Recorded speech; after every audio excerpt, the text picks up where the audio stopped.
Movida bastante interesante, bastante educativa, creo yo. ¿Cómo está, mi querido Larry? Bienvenido, buenos días, ¿me escucha? Sí, ¿cómo le va, Nelson? ¿Cómo está? Buenos días también a su audiencia. Es un gusto para nosotros, Larry, economista, tenerlo acá, presidente del Círculo de Economía de Guayaquil, para entender cómo va, cómo está la economía. Yo quiero empezar con algo, economista. Hace pocos minutos tenía yo acá en el estudio, vía Zoom, a David Almeida, secretario general de los trabajadores de energía y petróleos, Petroecuador.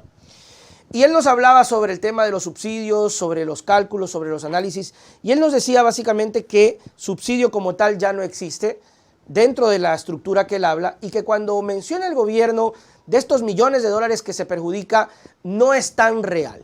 Ahora, quiero que usted me dé una lectura, primero, si concuerda, segundo, su análisis de esto. A ver, lo que yo le puedo decir es que subsidio a los combustibles en lo que tiene que ver con importación de estos derivados existe. Ya. Lo que existe es el financiamiento a esos subsidios.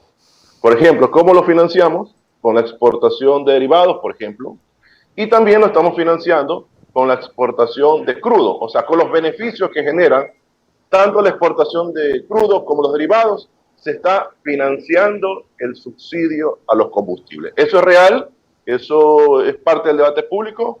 El asunto radica en que tenemos que tarde o temprano salir de este subsidio de los combustibles en un horizonte de 10 años, paulatinamente, pero hay que generar ciertas condiciones. La condición es que la economía crezca, se robustezca, exista una clase media potente, de ir saliendo poco a poco. ¿Para qué? Para que mejoren también los ingresos del Estado, los ingresos petroleros, los ingresos por derivados de crudo, y esos recursos, en vez de estar financiando los subsidios de los combustibles, vaya a obra pública, a construcción de escuelas, carreteras, hospitales, medicina, etcétera, ¿no? Claro, ese sería el ideal, ¿no? Ese es el imaginario productivo espectacular, pero, por ejemplo, economista, se lo vivió. Antes del tema de la paralización, ya se liberó. Decía David que el recurso que se pudo recaudar y de utilidades que tuvo Petroecuador era impresionante. Es decir, ya se vivió. Teníamos o tenemos, porque ahora se discute el tema del congelamiento y ahora se quiere hacer la focalización. Ok, pero se tuvo un periodo de 1 año y pico, 2 años o más, donde ese recurso se apañó. ¿Por qué, en este caso, por qué el gobierno no reinvirtió precisamente para buscar estas alternativas? ¿O hizo bien el gobierno en mandar esto y tenerlo en reservas internacionales? A ver, le voy a explicar un tema con respecto al mercado petrolero. Dele. El invitado anterior, yo lo he escuchado en algunas entrevistas, pero hay un tema que es claro, ¿no? La poca transparencia que existe en Petroecuador. A nadie le interesa que se transparente Ecuador. Eso es verdad. Tanto al gobierno y tanto a los sindicatos que están trabajando en Petroecuador. Ya. Mire que el FMI hizo una revisión de la tercera y cuarta, que fueron los primeros meses del año, y quedó pendiente por parte del gobierno el tema de las auditorías al tema de los estados financieros de Petroecuador. No existe, no se conoce. Inclusive los trabajadores dicen que este es el costo de producción, pero no se establece mecanismo de transparencia. Entonces, Petroecuador y el IES se convierten en caja de Pandora para el país. Okay. Entonces, eso yo creo que debe transparentarse, y que de alguna otra forma lo que sí le puedo decir es que los subsidios de los combustibles están debidamente financiados. Que no es el momento de tocar los precios, no es el momento de tocar los precios porque van a encarecer más el costo de vida de la clase media y de la clase popular.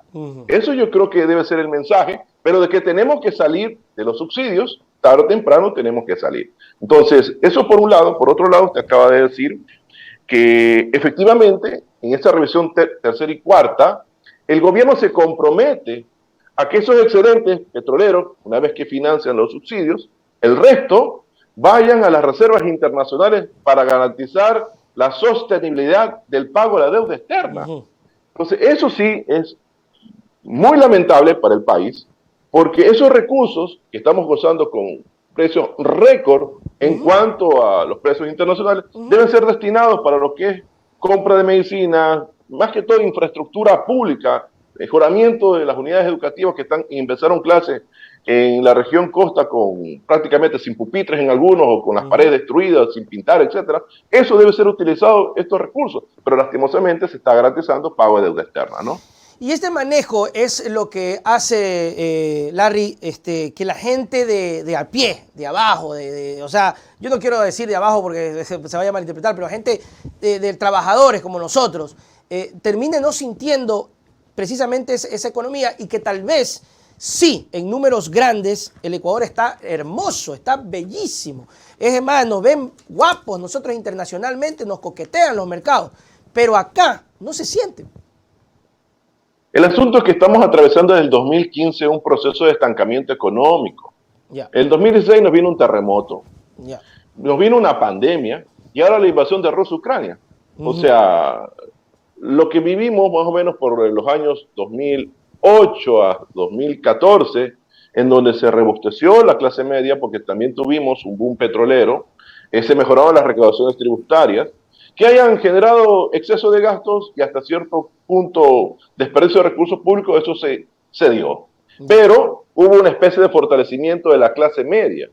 Entonces, el gobierno de Correa era el gobierno que tenía que haber salido de los subsidios a los combustibles. Tenía las condiciones para hacerlo, pero no lo hizo. Ahora, desde el 2015 hasta la fecha, lastimosamente, la economía se estanca porque cae el precio del barril de petróleo, recién se recupera más o menos para del segundo semestre, del año 2021, y ahora se puede decir que casi todo el gobierno de Guillermo Lasso ha gozado de buenos precios de barril de petróleo. Claro. Y insisto, en vez de que esos recursos vayan a garantizar pago de deuda externa, vayan de alguna otra forma a irse a educación, salud, seguridad, ¿no? Larry, la economía del país, desde tu punto de vista, desde tu análisis, ¿tiene que estar siempre anclado al tema petrolero o puede buscar otro tipo de salidas, otras alternativas para crecer? Porque al final de cuentas, lo que el ecuatoriano, lo que nosotros, lo que usted y cualquier persona quiere es crecer, es evolucionar, es estar tranquilo, es tener plata en el bolsillo, poder pagar un taxi, saber que le puede dar plata al hijo para que vaya en el bus, tener esta tranquilidad. ¿Tiene que estar siempre atado al petróleo o existe alguna otra alternativa, Larry? A ver, los países se desarrollan en función de sus oportunidades, en función de sus recursos. Nosotros tenemos recursos naturales, unos renovables, otros no renovables. Por ejemplo, los no renovables, estamos hablando del petróleo, que esos recursos debían ser utilizados para el desarrollo a nivel nacional, para explorar, por ejemplo, nuevos negocios. Por ejemplo, el tema de la minería, que está prácticamente concesionada. Entonces, lo que hay que hacer con los recursos públicos es garantizar la sostenibilidad de la inversión pública, que es importante para un país como el nuestro, que está en vías de desarrollo. Lastimosamente eso no es así. Entonces, de alguna otra forma, creemos que en función de eso se va generando mejor educación, la población tendría acceso a una educación universitaria, sea a nivel de pregrado o sea a nivel de posgrado, y con eso vamos generando un capital humano para diversificar la economía, o sea, para que las personas vuelvan al campo y desarrollen el campo con nuevas técnicas, con nuevos aprendizajes, y nuevamente la agricultura crezca, se fortalezca, se diversifique, se exporte, se genere más ingresos, y así vamos saliendo de una economía en vía de desarrollo de renta baja a una economía de desarrollo de renta media o renta alta. O sea, en pocas palabras, salir del subdesarrollo. Claro. Entonces, mira, eso no existe una visión de país. Lastimosamente, vamos a estar hablando de la situación, de los problemas, y no estamos hablando de las soluciones, ¿no? Bueno, ahora hagamos ese ejercicio, Larry, porque me parece interesante y usted ha tocado un tema fundamental. No estamos viendo, no estamos, visorando un país completo. Ustedes como Círculo de Economía, ¿cuáles serían o qué puertas o qué chances analizan como posibilidad a que los gobiernos, no sé si de pronto los escuchen, no sé si tengan llegada con el gobierno central, ojalá que sí, para que pueda absorber alguna propuesta que ustedes tengan muy buena? Háblenos de eso, de estas alternativas. A ver, vamos a poner un ejemplo en los últimos 20 años, ¿no? Claro. A ver, aquí se ha priorizado más querer de alguna otra forma establecer más mercado con menor Estado. Eso yo creo que ha sido muy lesivo para la economía ecuatoriana, ha generado mayor desigualdad. Pero por otro lado también se han querido imponer esquemas de más Estado, menor Estado, o más Estado, perdón, menor mercado. Entonces eso quiere decir que el Estado debe resolver todos los problemas y eso tampoco es la solución porque se agotan los recursos. Lo que nosotros hemos dicho es cómo está caminando otras economías. ¿Ya? Por ejemplo, Australia, Nueva Zelanda, Suecia, Dinamarca, Finlandia, son los famosos países nórdicos, ¿no? En donde existe una empresa privada potente que exporta, se diversifica, pero también existe un Estado central muy fuerte que recauda los impuestos, que combate la evasión fiscal, que combate la elusión fiscal y que esos recursos van prácticamente a educación, salud, seguridad y a obras de infraestructura. Entonces hay una especie de mix y eso es lo que garantiza el éxito para todos los países. Entonces, eso algún día esperemos que ocurra. Por eso que nuestro lema, como Círculo de Economía de Guayaquil, es que exista más mercado, pero que también exista un Estado potente, que realmente genere las directrices, que haga una planificación de largo plazo, en donde todos los actores tengamos claro la hoja de ruta para nuestro desarrollo. Totalmente, creo que sería el sueño anhelado, no sé, creo que sería lo adecuado, porque si estamos de acuerdo en algo acá, a lo menos yo lo he dicho siempre, es que no se puede satanizar tampoco el mercado, es decir, no se puede tampoco andar por la vida criticando a quien produce, a quien crece, a quien genera empleo, eso es un error, pero tampoco descuidar el tema público, la salud, la educación, la seguridad, porque es un engranaje, Larry. Imagínate ahora, lo que tú acabas de decir es un ejemplo claro.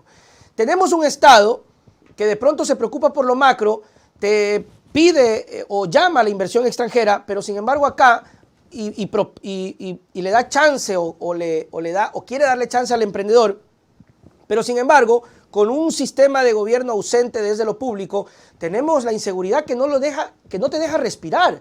Ahora mismo hay muchas denuncias de las vacunas, y no se confundan, no son las del COVID, sino las vacunas de la mafia, que te caen al negocio y te dicen, hermano, tienes que pagar para poder estar tranquilo porque te mandamos a matar, a robar, a secuestrar. Entonces, ahí está un ejemplo claro de no poder progresar por la ausencia de Estado versus el mercado. Estamos totalmente de acuerdo. Yo estaba escuchando el programa en donde usted decía una importante verdad. Abrir la competencia, pero no me toque los intereses. Sí. El Ecuador está viviendo una estructura oligopólica en el país. Okay. Existe oligopolio en el sistema bancario, por eso que no bajan las tasas de interés. Existe un oligopolio en las telecomunicaciones, por eso no baja el costo de llamada por minuto para los usuarios. Existe un oligopolio en muchas otras áreas. Entonces, si realmente queremos que el país sea libre, sea competitivo, sea productivo, primero, que inviertan en investigación y desarrollo, que inviertan en la gente, en sus propios trabajadores, para que a su vez también tengan mejores capacidades, cualidades y puedan de alguna otra forma generar nuevos horizontes para la empresa y busque su internacionalización, o sea, que den el paso hacia la búsqueda de mercados internacionales. Para eso, el gobierno tiene que seguir firmando acuerdos comerciales con economías complementarias, no con economías parecidas, que eso es un tema que podría complicar al sector agrícola. Pero eso son la hoja de ruta y yo creo que algunas economías lo han hecho. El asunto aquí es que se ha convertido el Ecuador en un país de trincas. Cada uno defiende su metro cuadrado, tanto los sectores de izquierda como los sectores de derecha. Entonces, eso es lo que nos ha tenido atrapados en ese largo y tortuoso debate y no vemos prácticamente el bosque, estamos andando por las ramas. Entonces, yo creo que mientras no se rompan esos, la transparencia que hemos dicho del sector público, que la gente tiene que conocer cómo se está manejando los recursos del IES, cómo se están manejando los recursos de Petroecuador, y por otro lado, romper las estructuras oligopólicas del país para que los emprendedores puedan crecer y desarrollarse, existan nuevas empresas, existan nuevas industrias, y podamos diversificar y aumentar las exportaciones del Ecuador, que eso es parte de nuestro desarrollo. Así se desarrolló Taiwán, así se desarrolló Singapur, así se desarrolló, por ejemplo, hoy modelo, que en este caso viene a ser China, pero obviamente invirtiendo en el capital humano, o sea, invirtiendo en la gente, o sea, invirtiendo en temas de ingeniería, para que exista un país potente, ¿no? Interesante, y creo que vamos a estar muy de acuerdo y dentro de lo que se conversó en las entrevistas pasadas sobre el asunto de romper estos oligopolios que no terminan de causar beneficio total. Claro, causa un beneficio para quien tiene el mercado captado, pero que no le brinda mayor beneficio a la sociedad, porque no hay competitividad. Y ahí viene una cosa, Larry, no sé, una hipocresía, podríamos decirlo, una hipocresía del sistema. Queremos libre mercado, pero no me toques mis negocios. Coincidimos con eso. Estamos totalmente coincidiendo con eso. Un claro ejemplo es la banca. Claro. El 80% de las operaciones crediticias lo maneja 5 bancos. Y dos los más fuertes. y se hace comparaciones a veces con la banca, por ejemplo, en Panamá. Y le pongo un ejemplo sencillo, ¿no? Dale. La tasa para microempresarios en el Ecuador es del 22 al 25%, la máxima. Pero en Panamá es el 10%. Y en El Salvador, una economía más pequeña que la nuestra, la de Nayib Bukele, es el 11%. Entonces, miren las diferencias abismales entre la tasa para microempresarios, la activa, en el Ecuador versus Panamá y El Salvador, que también son economías dolarizadas. Es que van a decir que Panamá tiene 300 bancos internacionales, por eso que las tasas de interés son bajas. Entonces hagamos eso, pues, hagamos una zona franca financiera. ¿Ya? En ese momento quien se va a poner a eso es la banca privada, porque van a tener que vender las empresas, porque van a ser absorbidas por la banca internacional, o van a tener que competir. Entonces, esos son los temas, los mitos que, por ejemplo, no se debaten en el Ecuador, y cuando se los pone sobre el debate, prefieren mirar hacia otro lado. Entonces, si realmente queremos una real competencia en el Ecuador, rompamos el tema de los oligopolios, hagámoslo más competitivo y que a su vez se beneficie el consumidor. Pero ojo, eso no significa que vamos a despreocuparnos del Estado. El Estado tiene que cumplir su rol, tiene que recaudar los impuestos, combatir la evasión fiscal, combatir la ilusión fiscal, invertir en lo social, porque dentro de ese sistema de libre mercado se genera de alguna otra forma desigualdad que tiene que ser atendida por el propio Estado. Entonces, en función de que hagamos esos balances, la economía marchará bien. Yo creo que podríamos generar una clase media muy potente y podemos ser modelo para la región, ¿no? Creo que la película está súper clara. El asunto es que los gobernantes la tengan y la apliquen, pero lo que tú decías es fundamental. Cuando empiezan estas visiones, dicen, no, la llamada, la presión, hermano, ¿qué vas a hacer? ¿Que eres loco? No, búscate otra nota. Hablando del mismo tema, ¿qué rol desempeñaría Banco Pacífico aquí? A ver, Banco del Pacífico está generando utilidades para el Estado y yo creo que debería estar todavía bajo el control estatal. Yo creo que puede ayudar muchísimo las utilidades para financiar programas de nutrición crónica infantil, que tanto lo ha dicho el gobierno nacional. Venderlo, yo creo que no es el momento, porque hay que todavía sacarle la rentabilidad a este banco. Yeah. Yo creo que hay que bajar las tasas de ineficiencia, que es uno de los problemas por los cuales no bajan las tasas de interés también. Yeah.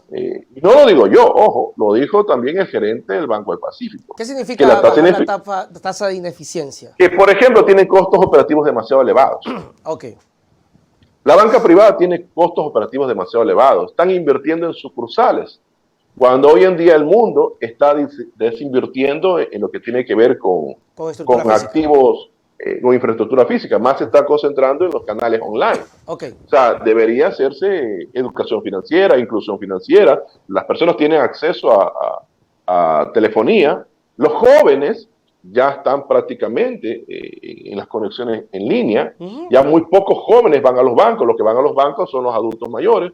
Pero eso es un proceso que tarde o temprano tiene que irse corrigiendo y por lo tanto los costos operativos van a tener que bajar y eso implica que también debe de bajar el precio del dinero, que es la tasa de interés. Entonces son temas que, por ejemplo, deben ser topados dentro del debate nacional, pero está todavía congelado. Entonces, y yo comprendo porque la banca es la que a veces financia ciertas candidaturas presidenciales. Totalmente de acuerdo. No de ahora, sino desde siempre.